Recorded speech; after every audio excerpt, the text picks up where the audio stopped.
Shalom, shalom, boa tarde. Hoje é dia 20 de Nissan, 5.783, dia 11 de abril de 2023. É a tarde com a Torá, trazendo a paraxá da semana, bem como as leituras diárias. Essa semana temos Pessach, a contagem do Homer, a paraxá Shemini, que significa oitavo. Temos aí realmente ensinamentos do nosso Rebbe Menachem Mendel preciosos para os nossos dias, para a atualidade. Temos diante de nós aí os acontecimentos, no Brasil e no mundo, que estão aí cada vez mais chocando as pessoas. E principalmente quando se refere a crianças, E o que será que nós podemos ver dentro de toda essa situação, catastrófica, o que está acontecendo com as nossas crianças, ok? Vamos falar alguma coisa hoje sobre isso também. Temos aí a respeito do fogo de Deus, que é a paraxá, que é a porção da nossa leitura de hoje, onde nos traz aí realmente o fogo de Deus e uma expressão usada como fogo estranho, falando a respeito de Nadav e Avihu, que levou um fogo estranho para Deus, E aí tem muita gente falando o que não sabe, mas os nossos mestres nos instruem naquilo que é correto, Então não vamos ficar com firulas e nem com fake news desse fogo estranho. Vamos realmente saber a verdade para podermos dirimir todas as dúvidas e dessa forma podermos aí realmente compreender o fogo de Deus, o fogo estranho e por aí afora vai, dentro da Torá, dentro da sabedoria judaica dos nossos mestres, ok?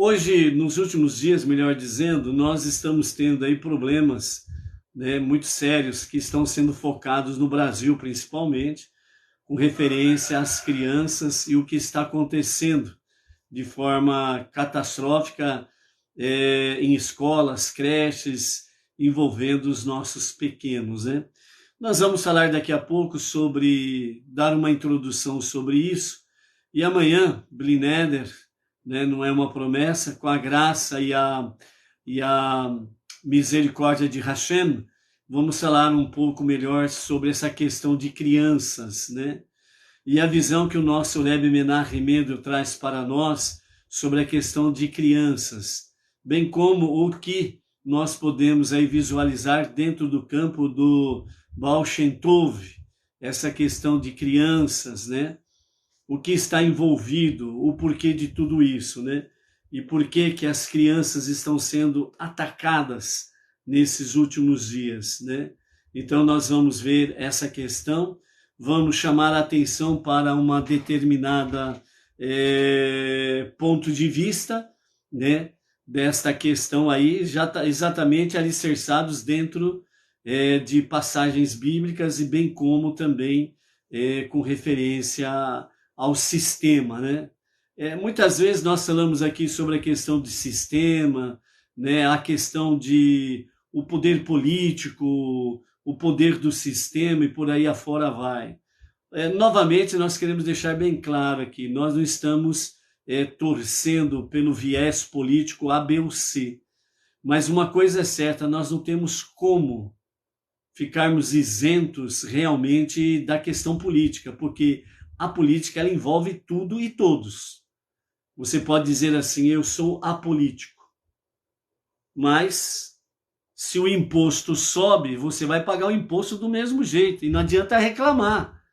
Por quê? Porque você foi omisso, você foi indiferente, então você não tem que reclamar, não é verdade? O governo A é isso, o governo B é aquilo, patati patatá. Você é isentão. Você fica em cima do muro, então você não pode falar, não pode opinar, porque você decidiu ser um eremita, isolar-se de tudo e de todos. Então não é por esse lado. Não torcendo por A ou B, mas analisando de fato o quadro político que aí está no nosso dia a dia. O nosso irmão mais velho, o povo judeu, desde o Egito, ele foi escravo por um sistema político. E através dos milênios, né, uma das mais famosas canções, né, de Pesach, né, Veishimanda, fala sobre exatamente que no cântico o pedido, né, que o Eterno nos livre das suas mãos. Das mãos de quem? Das mãos dos políticos nefastos, dos ditadores, dos opressores, daqueles que não somente o faraó, mas através do tempo, que usaram de fato a política para tentar eliminar da face da terra o povo judeu, o nosso irmão mais velho, o filho primogênito de Deus. Então nós precisamos ficar atentos ao que está acontecendo, para que nós não sejamos pegos de surpresa, entendeu? Então é aquela questão, ser analítico, à luz da Torá, à luz da palavra, né? E não ficarmos aí como eremitas, né? Isolados de tudo e de todos. E aí de repente chega alguém para você e fala assim, a redenção de Mashiach começou. Mas como que a redenção de Mashiach começou? Nem me falaram nada. Não estou sabendo de nada. Nem me convidaram para a festa. Fica aí um ermitão, isolado de tudo e de todos. Você não vê os sinais proféticos, você não vê o que está acontecendo, você não tem a visão analítica profética da palavra dos acontecimentos. Não, mas eu estou esperando em Deus. Quer dizer, então os dias de Mashiach chegou e você não foi chamado, então a culpa é de Deus que não te chamou. É brincadeira. Então cuidado com essas questões aí, né? A questão apolítico significa assim, você não ser um extremista, como diz o outro, né? Você não ter político de estimação, né? É por essas questões assim, nós precisamos saber analisar e eliminar por questões preciosas, princípios. É essa questão, princípios, entendeu? José, ele foi o quê? Ele foi um isentão? Ele ficou em cima do muro? Não, ele foi um político que governou o Egito. Entendeu? Então, é sabermos realmente analisar o tempo e o espaço que nós estamos, analisar à luz da palavra, à luz da Torá, para que a gente não possa aí ser pego de surpresa, né? Então, o que o sistema tem? O sistema tem que tudo aquilo que se refere a Deus, eles procuram de alguma forma denegrir, eliminar, para que as pessoas percam consciência de Deus, consciência de família e consciência de liberdade. Esse é o sistema. Então, é a questão de você analisar princípios para que realmente as coisas possam suceder de forma em que você não seja pego de surpresa. E o que está acontecendo com as nossas crianças tem muito a ver com o sistema. Porque estão fazendo com as nossas crianças perder o tripé. Consciência de Deus, consciência de família e consciência de liberdade. Então nós vamos ver isso daí alguma coisa daqui a pouco, mas amanhã, pela graça de Hashem, entraremos um pouco mais profundo sobre isso, a visão do nosso Rebbe, quando ele fala de crianças, vamos dar uma palha aqui também, ok? Baruch Hashem. Então nós vamos aí enviar um shalom, shalom, né, para os nossos amados. Cadê aqui a nossa annotation? São tantas anotações que a gente acaba se perdendo no meio delas, né? Vamos lá. 3 do 4.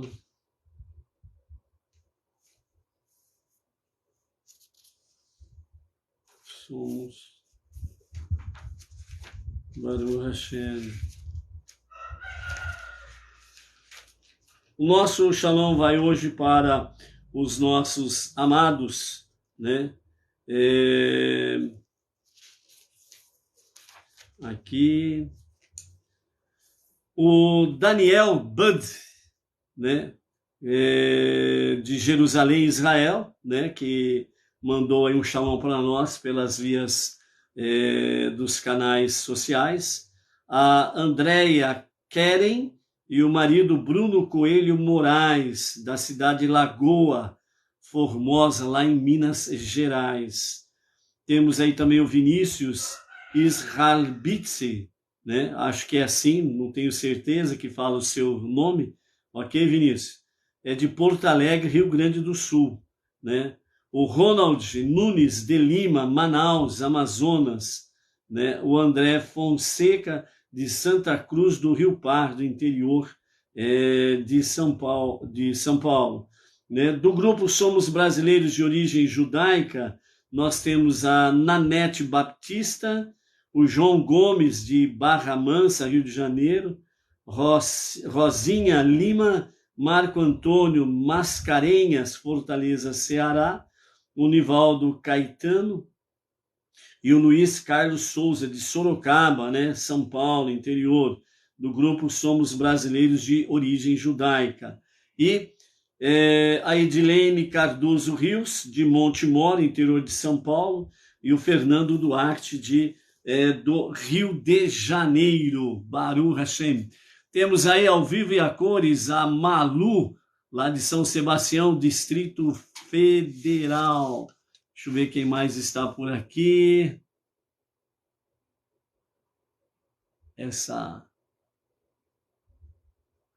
A Ana Eustáquio, lá de Manaus também, né? A Amazonas, a Cibele Ludmila, né? De Portugal, né? Lá de Lisboa, Baruch Hashem, ao vivo e a cores de Portugal, hein, Cibele? Para um mundo melhor, Baruch Hashem, né?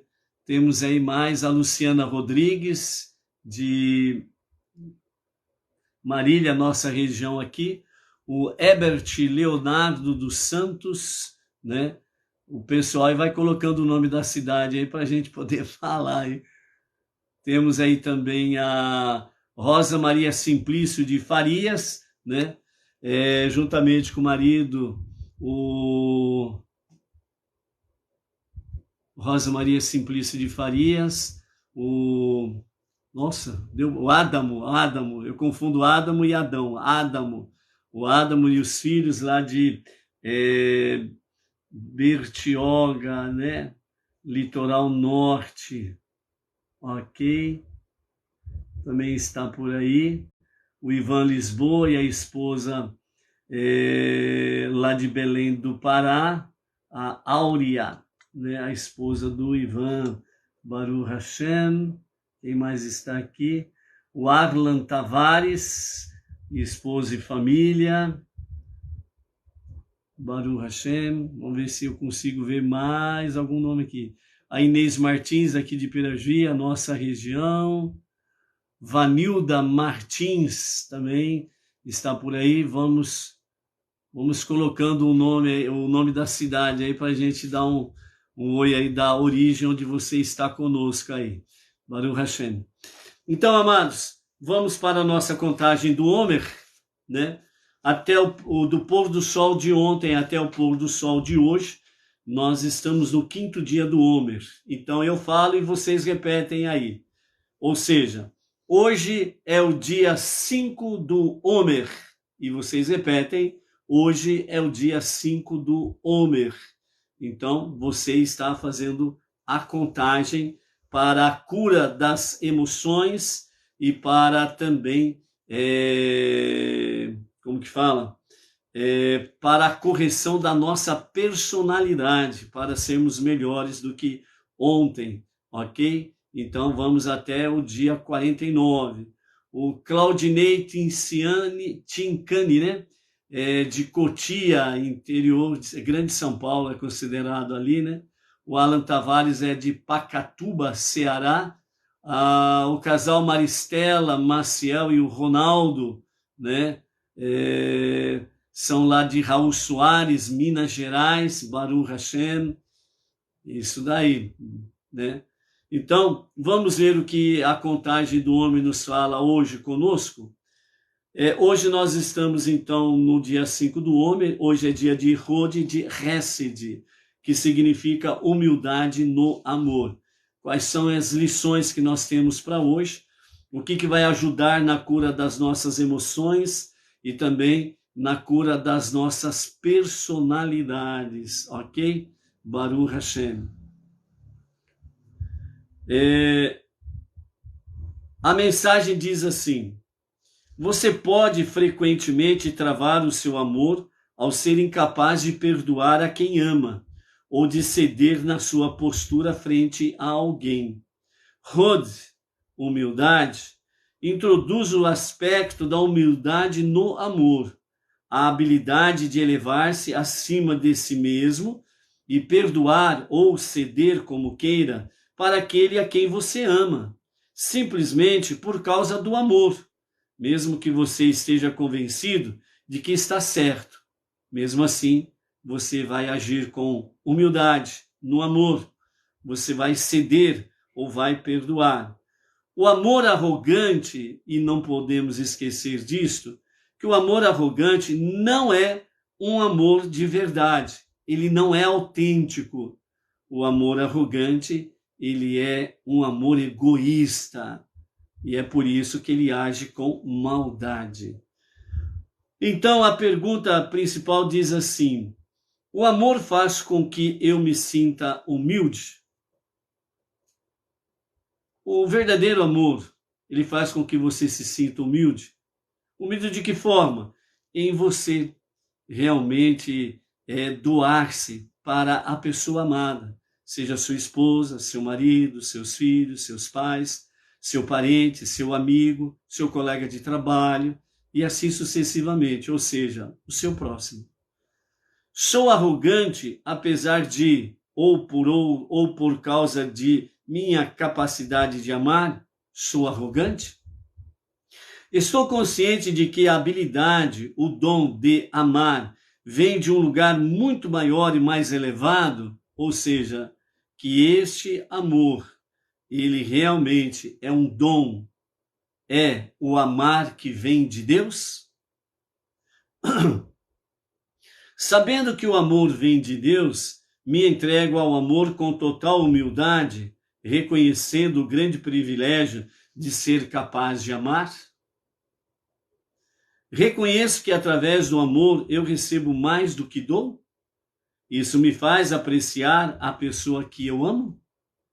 O exercício do dia é: engula seu orgulho e se reconcilie com uma pessoa que lhe é querida, com a qual você teve uma discussão. De ontem para hoje, por exemplo, a pessoa a quem você ama, você discutiu com ela. Procure-a, peça perdão e ame.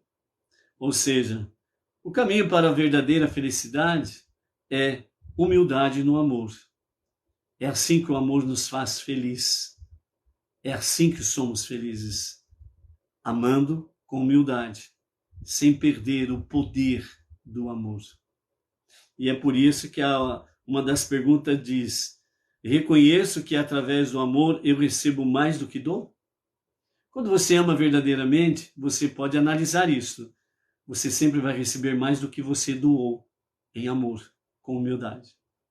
Ok? Então, vamos em frente na nossa jornada da contagem do homem. A partir do pôr do sol de hoje até o pôr do sol de amanhã, estaremos no 6º dia, e aí nós estaremos então falando amanhã dentro desse aspecto aí, ok? Amanhã é o 4º dia da semana, e no 5º dia da semana, ou na nossa quinta aliá, nós estaremos falando sobre a questão do primeiro Shabat após Pessach. O primeiro Shabat após Pessach, a halá, o pão especial de Shabat, ele é feito numa forma de chave. no primeiro Shabat após Pesach, ok? Então, no pôr do sol, vamos pegar o calendário aqui. Se você não tem, você precisa adquirir o hábito, ok? De adquirir anualmente, né, o calendário Bnei Noach, né, que está na nossa sinagoga, sede, Brooklyn, São Paulo, né, ali com a liderança do nosso Rav Yaakov Geranstad, todos os anos, a partir aí de Rosh Hashanah, então é confeccionado o calendário respectivo do ano. Então, se você não tem o calendário Bnei Noach, o calendário judaico Bnei Noach, né, que é em consonância, em harmonia com o calendário judaico, literalmente falando, você precisa adquirir este hábito, todo ano adquirir o calendário judaico Bnei Noach, para você poder acompanhar as parashiot semanais, né? Cada semana tem a parashá para você não se perder, para você poder estar conectado. Tem as festividades, as datas das festividades, né? E uma característica que esse calendário ele não vai mudar o seu aspecto. O primeiro dia da semana é o chamado domingo, e o sétimo dia da semana é o chamado sábado, e você vai ver no calendário Shabat, ok? Os calendários que estão por aí afora, muitos deles já estão trazendo o primeiro dia da semana como segunda-feira. Ou seja, olha o sistema aí, ó. O segundo dia da semana passando a ser o primeiro dia da semana.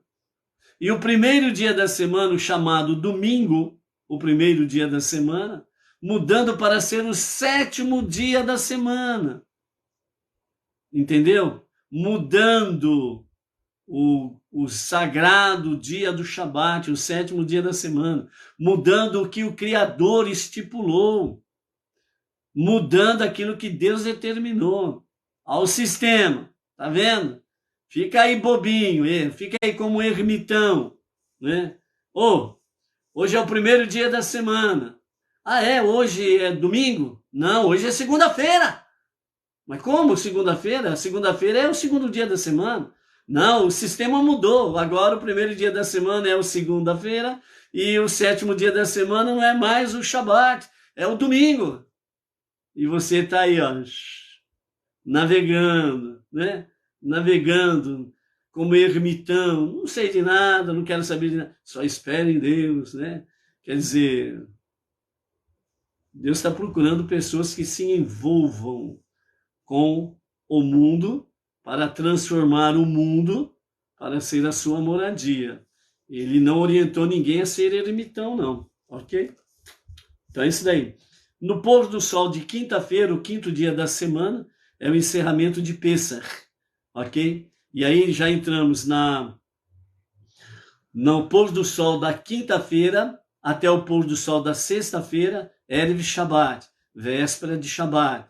No pôr do sol da sexta-feira é o sagrado dia do Shabbat. Então, na quinta-feira e na sexta-feira, nós estaremos aqui de novo falcando sobre a questão da halá, o pão especial de Shabat em forma de chave. Aí nós vamos falar o porquê dessa forma de chave após Pesach, né? Então, nós estaremos falando aqui com a graça de Hashem. Ok? Dentro da nossa... Depois nós vamos falar sobre a questão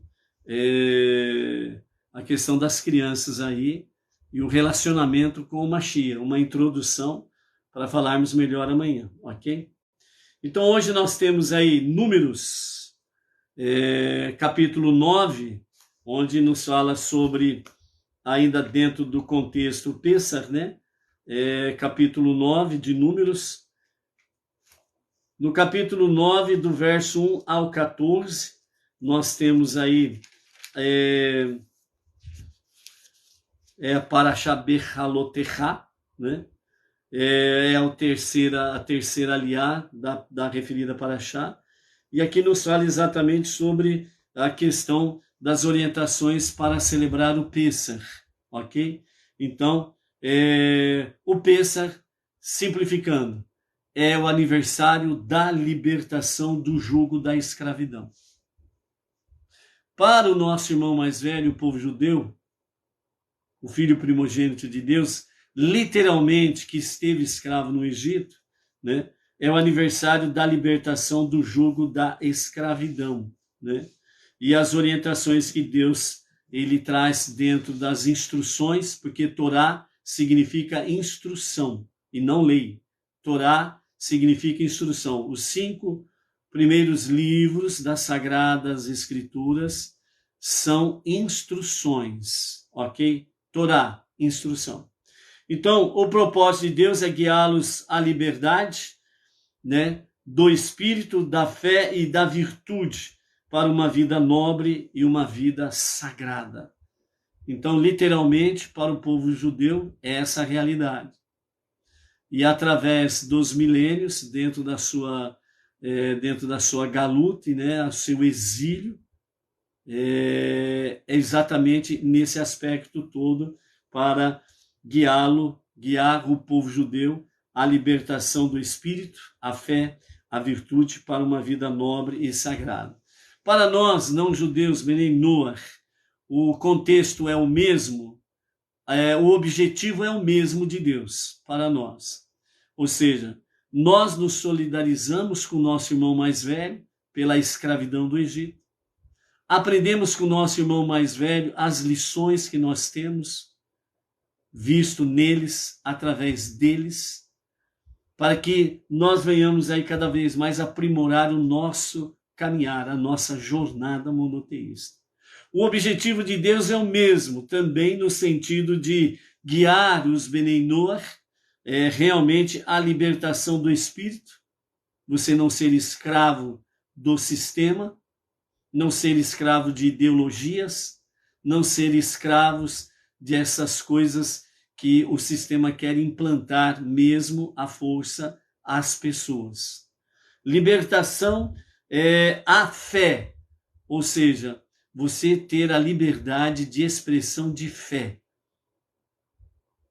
e não ser oprimido por um sistema que não quer que a fé esteja em foco. O maior inimigo do sistema é Deus. O maior inimigo daqueles que amam a Deus é o sistema, que quer tirar a consciência de Deus, a consciência de família e a consciência de liberdade. Seja quem quer que seja que esteja no comando do sistema. Se ele é contra Deus, é contra você. Você ama Deus? Não, eu amo a Deus, mas não quero saber nada de política. Perfeito, não tem problema. Ele te leva para a prisão e você vai feliz. Tô feliz. Ei, fui preso. Fui proibido de falar de Deus. Não posso mais falar de Deus, não posso mais ter nenhuma escritura na minha casa, na minha posse, porque o sistema não quer. E aí você fica feliz da vida. Precisa acordar para a vida. Essa que é a realidade. Ok? Então, a libertação à fé, a libertação à virtude. Ser bom, hoje em dia, é um pecado terrível ao sistema. Você agir de bondade, de caridade, como nos dias de Sodoma e Gomorra, que era proibido ajudar as pessoas. Era proibido fazer atos de caridade, de bondade. E o sistema está indo cada vez mais, encaixando, de leve, entendeu? A proibição de ajudar as pessoas. Virtude, bondade, amor, caridade são virtudes. E para uma vida nobre e sagrada. Ter uma vida nobre e sagrada, entre aspas, hoje é ser corrupto, ladrão, é ser bandido. Tem todas as honrarias do governo. Tem todas as honrarias no sistema. Quantas pessoas você matou?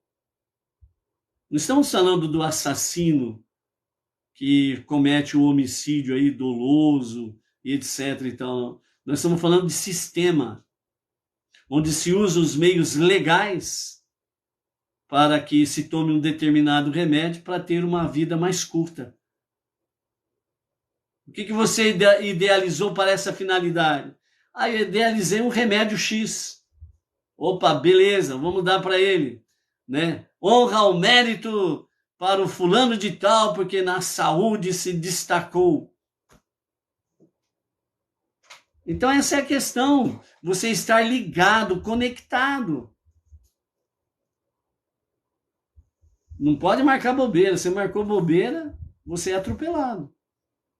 Aí depois você vai dizer, anotaram a placa do caminhão que passou por cima de mim? Não. Se você não estava preocupado, quem que ia ficar preocupado por você? Então, cuidado com essa história aí, ok? Chesca Matos, lá de Eusébio, Ceará, também está por aí. Shalom, shalom, Chesca.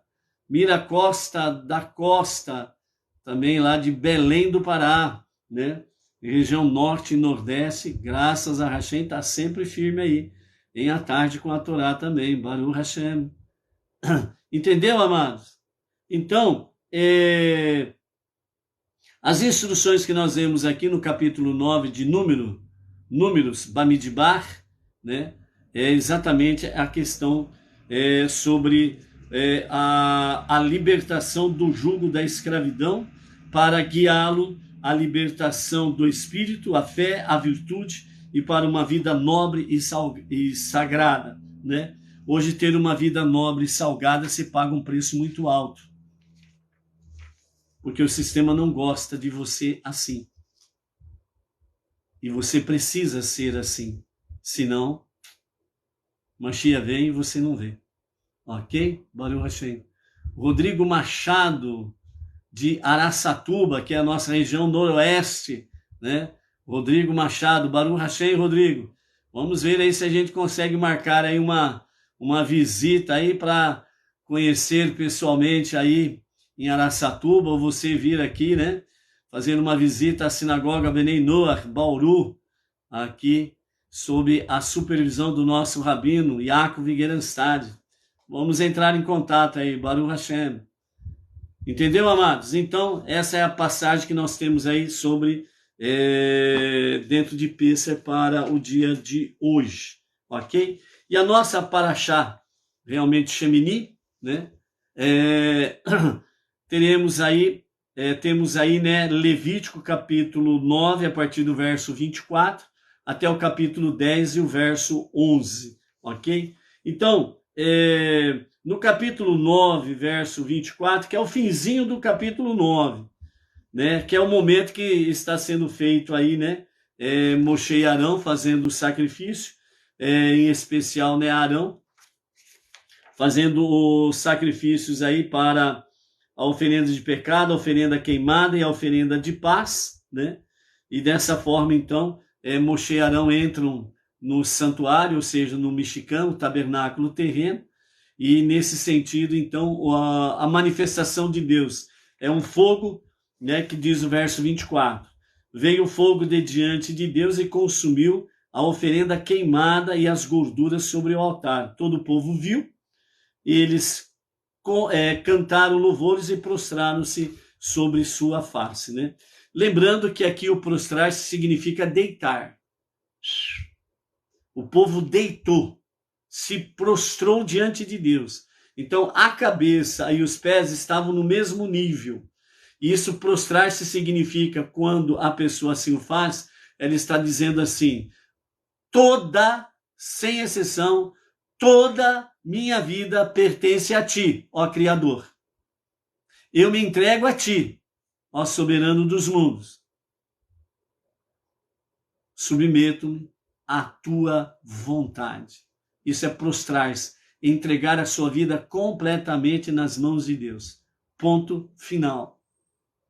Ajoelhar-se é um costume idólatra, é um costume pagão, não se ajoelha para fazer preces a Hashem. Só há uma exceção que o povo judeu se ajoelha para prestar preces a Hashem, no dia de Yom Kippur, o dia do perdão. Só esse dia. Só esse dia. Fora isso, ou a pessoa se prostra completamente no chão, deita, né? O que não é habitual, né? Ou em pé ou sentado, fazendo as suas preces a Hashem. Seguindo as orientações rabínicas, as coisas se encaixam perfeitamente. Pode fazer preces deitado? Se você estiver com problema de saúde, sim. Se você não tem problema de saúde, não. Bicho preguiça, levanta, rapaz. Não está doente, não tem problema, não tem restrição médica. Quer fazer preces deitado? Eita nós, hein? Vai empurrar a melancia na descida. Quer moleza? Come Maria Mole. Vai enxugar gelo. Vai desentortar banana. É moleza. Quer moleza? Entendeu? Então, cuidado com essas questões aí, né? Benei Noach, né? Usa-se muito aquela expressão, não é obrigado isso, não é obrigado aquilo, mas não significa que você precisa ser relaxado, entendeu? Precisa ser relaxado. Eu vou fazer minhas preces a Hashem, vou lá de camisetão, sem manga, shortão, né? E vou lá fazer prece diante de Hashem. Não, temos que ter compostura, afinal de contas você está diante do rei, dos reis, dos reis, dos reis, soberano. Você está diante de Dayan Haemet, o juiz verdadeiro. Se o juiz secular, humano, comum, de um tribunal, você vai se comparecer diante dele, você não vai todo bam, né? Você vai lá adequadamente vestido, né? Ainda por cima chama o juiz de Vossa Excelência, né? Então, precisamos tomar cuidado com isso. Então, o fogo diante de Hashem, né, se manifestou e todo o povo viu e se prostraram e cantaram louvores e etc, e etc. Ok? Os nossos mestres, eles comentam, né, os nossos mestres do Rabbad, eles comentam que quando Moshe e Arão estavam fazendo as suas atividades, o serviço a Hashem, o fogo de Deus não se manifestou, não apareceu. Eles estavam fazendo ali os sacrifícios e o fogo de Deus não apareceu. Então os nossos mestres falam que tanto para Moshe como para Arão pairou, de uma certa forma, assim, aquela dúvida. Será que Deus está se agradando de nós ou não? Será que Deus ele está atento às nossas oferendas ou não? Será que Deus ele percebeu que realmente nossos corações estão constrangidos e os nossos corações estão no verdadeiro arrependimento? Será que Deus não percebeu? Mas quando eles concluem, então aí o verso 24 fala, veio o fogo de diante de Deus, quer dizer, o fogo saiu da face de Deus, diante de Deus, sai o fogo divino, se revela, queima todas as gorduras, os sacrifícios, etc. Todo o povo vê e realmente, no bom sentido, tremem diante da glória de Deus. E eles se prostram em verdadeira adoração, em humildade, entregando completamente suas vidas nas mãos e nos cuidados de Hashem. E aí nós entramos no capítulo 10 agora. É tudo uma continuidade. Todos veem o fogo divino, a glória de Deus se manifestando dessa forma. E depois que eles se prostram, eles se levantam, cantam louvores, dançam, se regozijam diante de Hashem. Ele mostrou de fato que perdoou o nosso pecado do bezerro de ouro. Temos agora daqui para frente uma nova jornada, novos propósitos. Precisamos estar olhando para frente e não olhando para trás, porque tem coisas preciosas pela frente. A mensagem para nós é a mesma. O sentido para nós é o mesmo. Onde nós precisamos trazer para a nossa realidade como Benei Noach. Não judeus que estão no monoteísmo, com fundamento judaico e orientação rabínica. Então, os teus sacrifícios, os nossos sacrifícios, Será que Deus está ouvindo? Será que Deus está percebendo? Será que Deus está vendo o que eu estou fazendo? Porque parece que há momentos que parece que Deus não vê. Você está fazendo suas preces diárias, sua oferenda. Você está elevando a Hashem os seus louvores do seu jeito. Mas os seus louvores são alicerçados na sinceridade do teu coração, ou alicerçado em salmos, ou em alguma passagem bíblica, mas você está sendo sincero para com Deus. É uma oferenda. Você eleva a Hashem, segundo as suas próprias palavras, gratidão a Ele, por isso, por aquilo e etc e tal, principalmente pela misericórdia de ter alcançado você e feito você abrir os olhos para um novo dia. Então você está se prostrando diante de Hashem, você está louvando, você está adorando, você está ofertando a Hashem as suas oferendas. E às vezes você diz assim, será que vale a pena? Será que realmente Deus está vendo isso? Será que Deus ele vai responder a minha prece? Então há momentos que nós ficamos como Moshe e Arão. Não sei. Mas isso fez com que eles parassem? Não. Isso fez com que eles ficassem travados na dúvida daquele momento? Não. Isso fez com que eles olhassem um para o outro e dissessem, vamos parar por aqui porque não está funcionando nada. Não está dando certo. Não.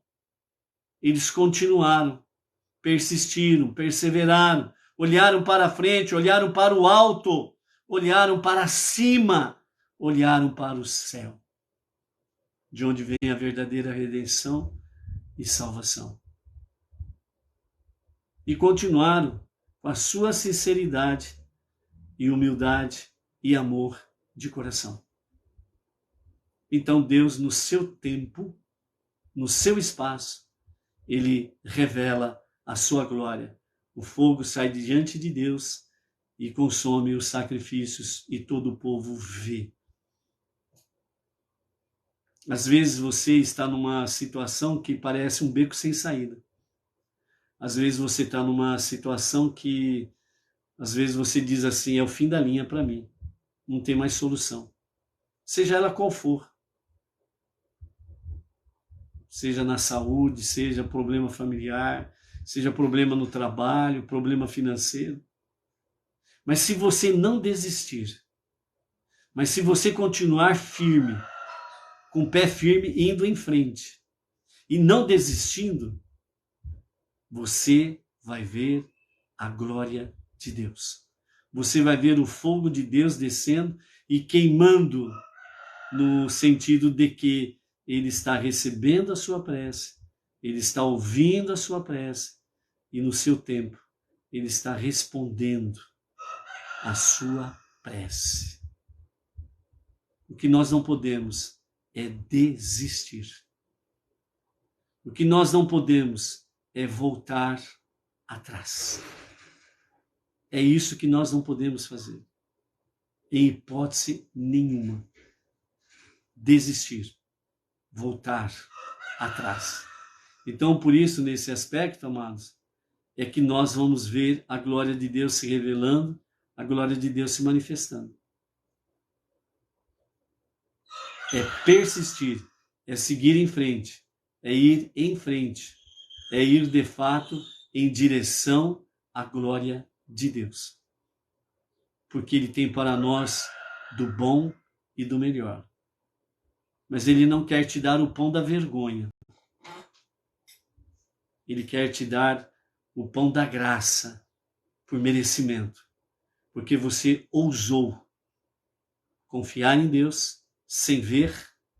Porque você ousou tomar posse do seu pedido, da sua prece, sem tê-la fisicamente ou materialmente. Mas você ousou, teve a coragem de desafiar o mundo físico e elevar-se à presença divina e fazer uma fusão com Deus. E a glória de Deus se manifestou. O resultado disso, capítulo 10 de Levítico. o resultado disso? Nadav e Avihu. Eles ficaram tão cheios da glória de Deus que tomaram uma decisão.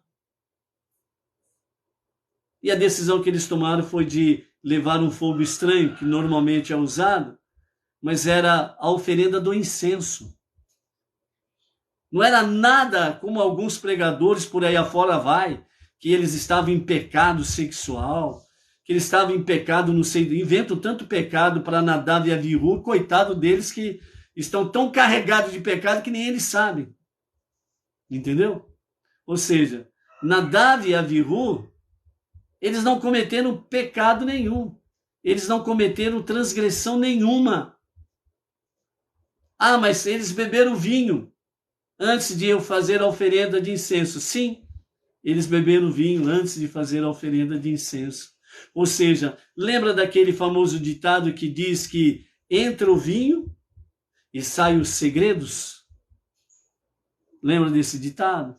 Esta é a realidade. Nadav e Avihu, eles trouxeram muito vinho para si. E o segredo saiu. Qual que foi o segredo de Nadav e Avihu? Nesta presente configuração, nós não queremos mais ficar. O que nós queremos é estar junto de Deus. E os dois conversaram, pegaram o incensário e entraram no Santo dos Santos. Porque eles queriam ficar o mais perto possível de Deus. Eles queriam unir-se a Deus, não mais nessa configuração do mundo físico e do mundo material. Então, dessa forma, ele fez o quê? Os dois pegaram o incensário, foram no Santo dos Santos e ofereceram a Deus, entre aspas, o fogo estranho, mas não era estranho coisa nenhuma. Era a oferenda de incenso, que é a oferenda mais agradável a Deus, que está conectado com o olfato. E por que ela é mais agradável a Deus? Porque dos nossos sentidos, é o único sentido que não participou do pecado do Jardim do Éden. O olfato. Então, por isso que Deus, quando ele formou o boneco de terra, por isso que ele soprou. Ruach trouxe o fôlego de vida. Então, Nadav e Avihu, eles simplesmente foram entregar a Deus o incenso. A falha deles qual foi? Foi que eles passaram sobre a autoridade de Moshe e Arão. Eles não comunicaram a Arão e a Moshe o que eles iriam fazer. Então eles estavam criando uma nova regra sem a devida aprovação. Mas isso não foi considerado como pecado, foi considerado como uma falha. E tanto é que o mesmo fogo que desceu para queimar as oferendas foi o mesmo fogo que desceu como duas chamas e entraram pelas narinas de Nadav e Avihu e eles morreram. O corpo permaneceu intacto e a alma lhes foi tirada, voltando para junto do seu Criador. Então, nesse sentido, e o fogo divino, a glória de Deus, permaneceu no Mishkan. Nas outras vezes, nós vemos aí, por exemplo, o pecado do bezerro de ouro. Enquanto que a glória de Deus estava se manifestando com Moshe na entrega das tábuas, quando o povo comete o pecado e quando Moshe chega próximo ao acampamento e vê realmente o pecado do bezerro de ouro, a glória de Deus que estava revelada nas duas tábuas, elas se ausentam. ela se recolhe, a glória de Deus se recolhe. E as tábuas eram tão pesadas, que humanamente Moshe não tinha condições de sustentar as duas ao mesmo tempo. Então ele joga as duas tábuas e quebra as duas tábuas. Porque, como diz o Talmud e o Midrash, pelos nossos sábios, que a glória de Deus manifestada nas duas tábuas, porque Deus que esculpiu as duas tábuas, o dedo de Deus escreveu nas duas tábuas e entregou a Moshe. A glória de Deus fazia com que as tábuas flutuassem. Moshe simplesmente segurava na sua beirada, conduzindo no caminho de retorno ao acampamento. E quando se deparou com o pecado do bezerro de ouro, a glória de Deus, o fogo de Deus se ausenta, e as tábuas, com seu peso imenso, Moshe não suporta e joga, e elas se quebram. Aqui, a glória de Deus se revelou na queimando as oferendas. E quando Nadab e Avihu, eles adentram ao Santo dos Santos, a glória de Deus se manifesta. O mesmo fogo divino se manifesta. Entra pelas narinas de Nadab e Avihu, os consome, os corpos ficam intactos e a alma é recolhida para junto do seu Criador. E o fogo não vai embora, ou seja, a presença divina, a Shekhinah, ela permanece. E é por isso que, de fato, fala-se que Nadab e Avihu não pecaram, porque a glória de Deus permaneceu no Kadosh, Kadoshim, no Santo dos Santos, e o povo via que o fogo de Deus permanecia como forma visível da presença divina, da Shekhinah. Então, por isso, os sábios falam que a oferenda de Nadab e Avihu foi recebida, foi aceita por Deus, como também as suas próprias almas. Qual a lição que fica para nós nessa situação de Nadab e Avihu? Nós não podemos ter um amor suicida. Nós não podemos ter um amor arrogante. Nós não podemos ter um amor em que faz com que nós venhamos realmente violar a configuração que Deus nos criou. Qual é a formação, qual é a criação que Deus nos formou? Para que nós venhamos ombro a ombro com o nosso irmão mais velho, o povo judeu, transformar este mundo para ser a moradia de Deus. Nadab e Avihu, eles não tinham mais desejo nenhum de permanecer nesta vida. Então eles se unem a Deus, se entregam completamente a Deus. Os nossos sábios falam que é um exemplo de amor suicida que nós não podemos ter, porque nós não podemos fugir à nossa realidade. Nadab e Avihu, eles tiveram a sua realidade. E a realidade deles é uma lição para nós, que nós temos que ter, sim, um amor muito ardente por Deus. Uma palavra que mostra bem forte sobre a questão de amor. Uma paixão por Deus, no bom sentido de um amor fervente por Deus. Um amor que vibra, um amor que tem coragem, ousadia, um amor que não tem medo, um amor que está pronto a doar-se para que quanto mais pessoas possam ser participantes do monoteísmo com fundamento judaico e orientação rabínica para servir a causa maior de Deus, que é transformar este mundo para ser a moradia de Deus. Então, nesse aspecto, nós temos aí o exemplo. Não podemos ser omissos, nem ficar em cima do muro. Não podemos ficar como ermitões, isolados de tudo e de todos. Nós precisamos nos unir, não somente de forma virtual, mas nós precisamos nos unir também de forma física, material, financeira.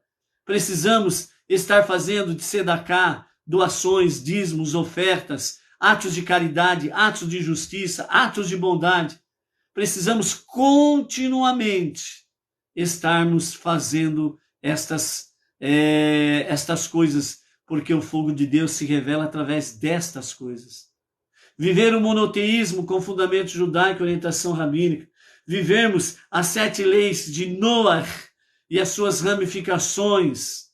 Vivermos alguma coisa mais além das 7 leis de Noah, com a orientação rabínica daquilo que nós podemos fazer, que nem festividade de Pêssar, que nós estamos aí para finalizar, com orientação rabínica, a Haggadah de Pêssar para Benei Noach. Então participamos da Haggadah de Pêssar. Então, com orientação rabínica, nós estamos somando para que nós possamos juntos, unidos, reunidos e unidos em unidade, para que nós sejamos fortes e possamos transformar este mundo para ser a moradia de Deus. É isso que o nosso Rebbe Menachem Mendel fala, sobre esse, entre aspas, fogo estranho. Nós precisamos servir a Hashem da melhor forma possível, mas não fugirmos às nossas responsabilidades. Não podemos fugir à nossa realidade, que é ombro a ombro com o nosso irmão mais velho, o povo judeu, para transformarmos este mundo para ser a moradia de Deus. É este mundo que ele criou, e não é uma besta humana que vai destruir isso daqui, não. Em hipótese nenhuma.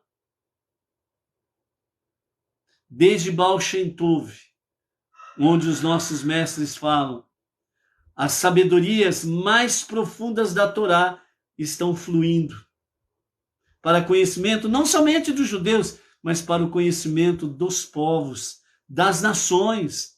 Por que o movimento Benei Noach Brasil está tão forte?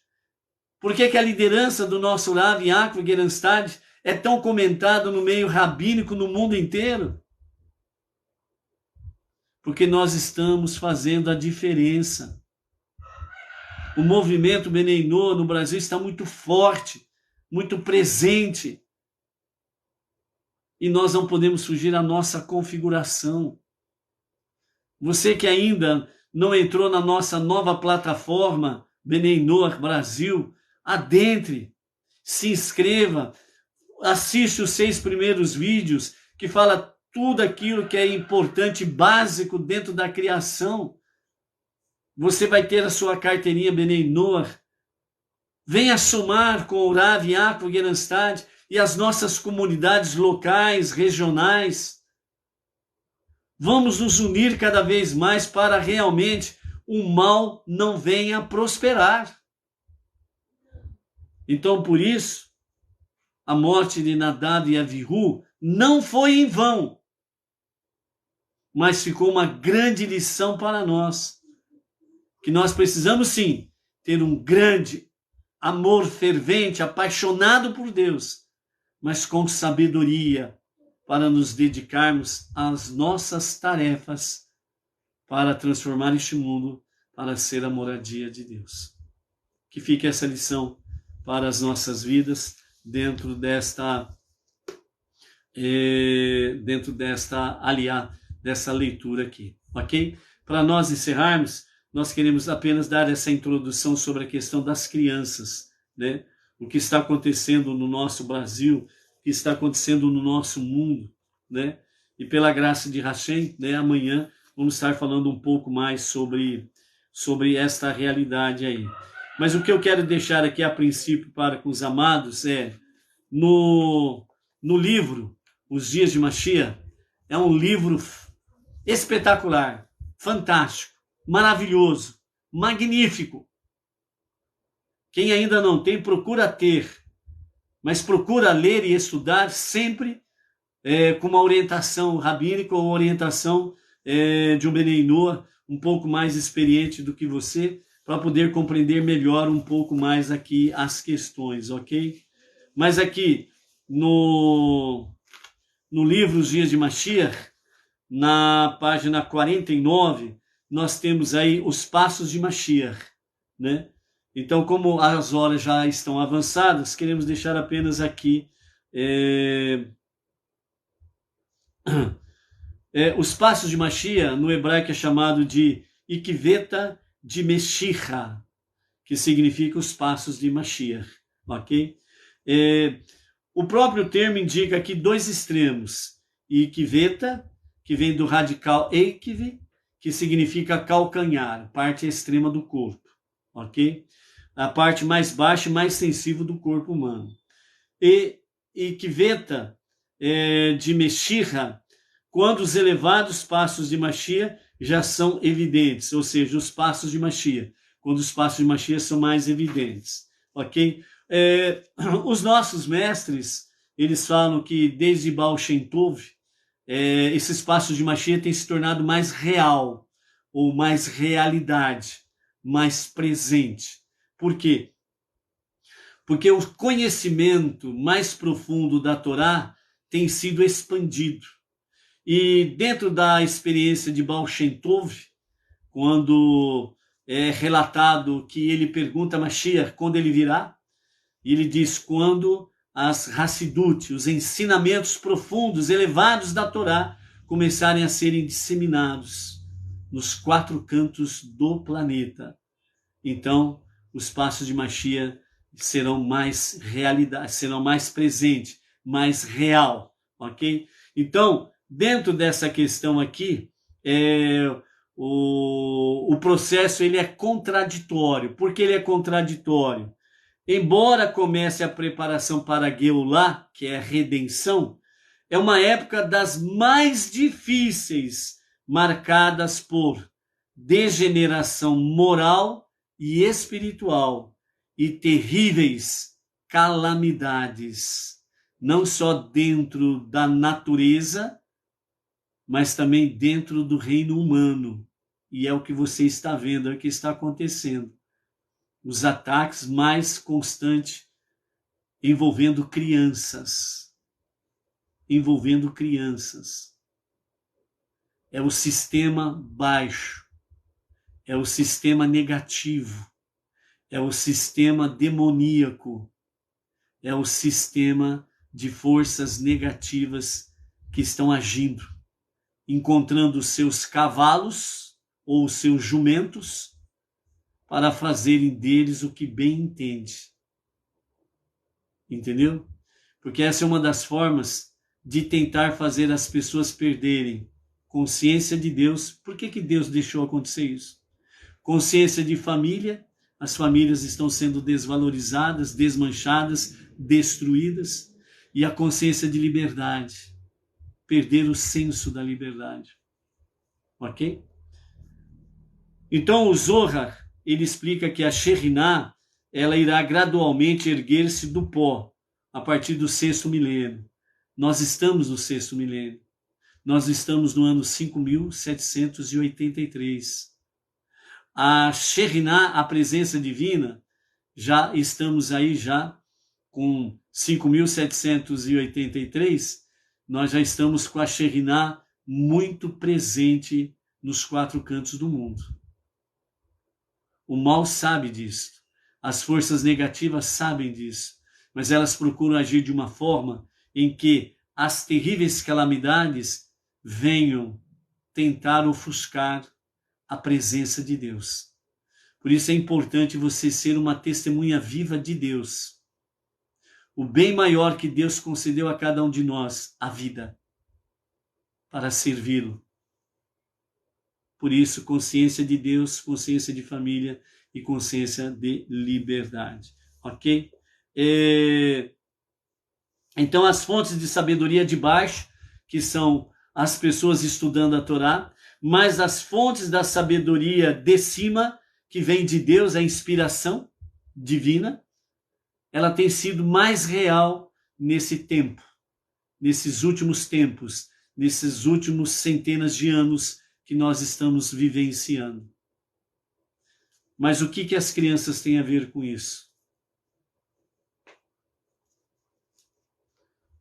Nosso Rebbe, né, nesse livro aqui do rabino Simon Jacobson, né, A Sabedoria do Rebbe Menachem Mendel Schneerson, Rumo a uma Vida Significativa, outro livro maravilhoso. Quem ainda não adquiriu, procure adquirir. A Chesca Matos está aí também ofertando, né, a aquisição dos livros. Entre eles tem aí o Rumo a uma Vida Significativa. O nosso Antônio Márcio Braga, o nosso emissário do Rio de Janeiro também, né? A Sinagoga Sede também assim o faz. Ou seja, você tem várias fontes para poder adquirir ótimos livros para alimentar o conhecimento, a sabedoria dentro das Escrituras, ok? Então, só para finalizarmos aqui, Malaquias capítulo 3, verso 24 diz: os corações dos pais retornarão através de seus filhos. Os corações dos pais retornarão através de seus filhos. Ou seja, os pais sintam-se vivos por causa dos filhos. Retornam com mais potência, com mais amor. Pelo menos é o que precisa ser para os pais. Depois o nosso Rebbe Menachem Mendel diz assim: a fé inocente de uma criança está totalmente associada à essência simples de Deus. Sabe por que tem aquele ditado que diz que Deus protege as crianças? Esta é a questão, a fé inocente delas, que está conectada com a essência simples de Deus. Não importa qual criança, toda criança. Não importa qual é o segmento religioso dos seus pais, toda criança, a sua inocência está conectada diretamente com a essência simples de Deus. À medida que ela vai crescendo e vão desviando ela do seu caminho, é uma outra história. Mas nós estamos falando de crianças, ok? Por isso a responsabilidade dos pais sobre os filhos é tremenda, principalmente para com a mãe. E quando a mãe abandona a sua função essencial de trazer os seus filhos à presença divina, tem um ajuste de conta muito caro para se fazer aí. Muito caro. Ter filho e jogar no mundo, como diz um dos ditados antigos aí, tem mãe que tem filho para jogar no mundo. Errado. Não é para jogar para o mundo. É para prepará-las para servir a Deus e a sua causa suprema. Transformar esse mundo para ser uma moradia de Deus. Uma outra coisa aqui, amanhã vamos falar um pouco mais. Uma história para nós termos uma visão disto. O menino pequeno chegou em casa, vindo da escola, entrou no quarto do seu vovô e pôs-se a chorar. O vovô preocupado: por que você está chorando assim, meu filho? O garoto respondeu então o que aprendera na escola. O que ele aprendeu na escola. Ele aprendeu na escola, disse para ele, para o vovô: eu aprendi na escola hoje que Deus se revelou a Abraão. E o avô falou: mas é uma verdade, o que tem de mais nisso, meu filho? Então o menino, chorando, soluçando, disse: por que Deus não se revelou a mim?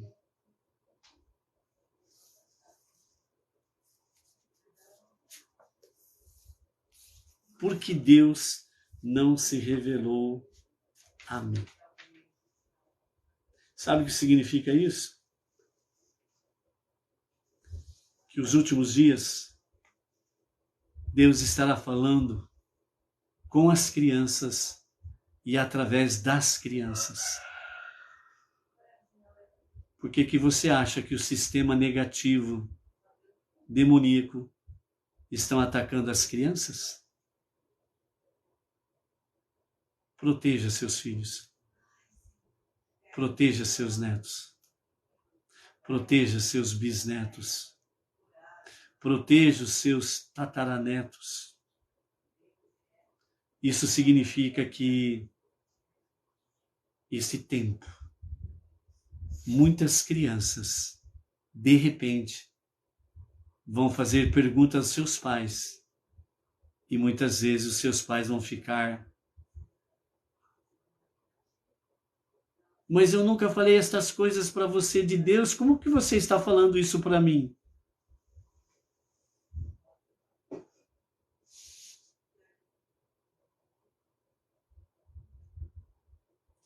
Porque o sistema que está nas mãos do maligno, dos espíritos negativos, o Shetim, né? Os demônios, sabem que o futuro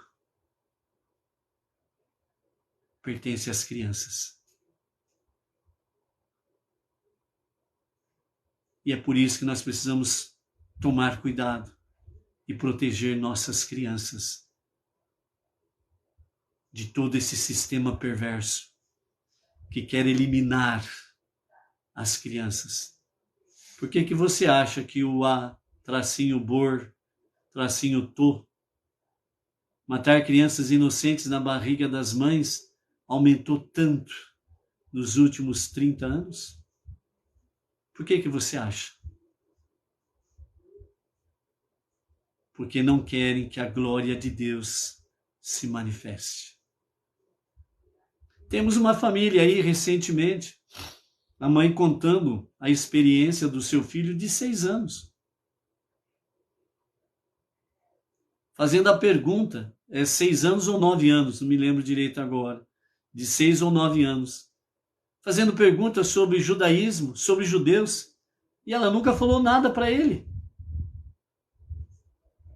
A criança chegando para a mãe dizendo: mãe, a senhora não ensinou para a gente que Deus criou todas as coisas? Sim, ensinei. A senhora não ensinou a gente que Deus criou a nós também? Sim, ensinei. Então, se Deus criou tudo e criou a nós também, por que que a gente precisa ficar pedindo para uma outra pessoa para falar com Deus? Nós não podemos falar diretamente com Deus? E isso daí fez com que a mãe despertasse para o monoteísmo com fundamento judaico e orientação rabínica. Amanhã vamos falar um pouco mais sobre a visão do Rebbe, sobre criança e família. Ame a sua família. Não deixe o mundo perverso, com seu sistema, tomar posse da sua família e principalmente dos seus filhos. Protege as suas crianças de péssimos remédios, de péssimos experimentos. O sistema é bruto.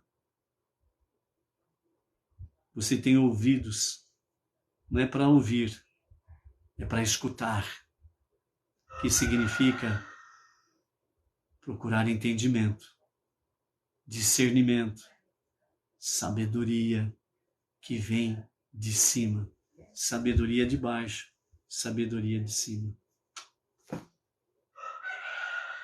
A Maria do Socorro Salles dizendo que uma escola em Manaus sofre um ataque.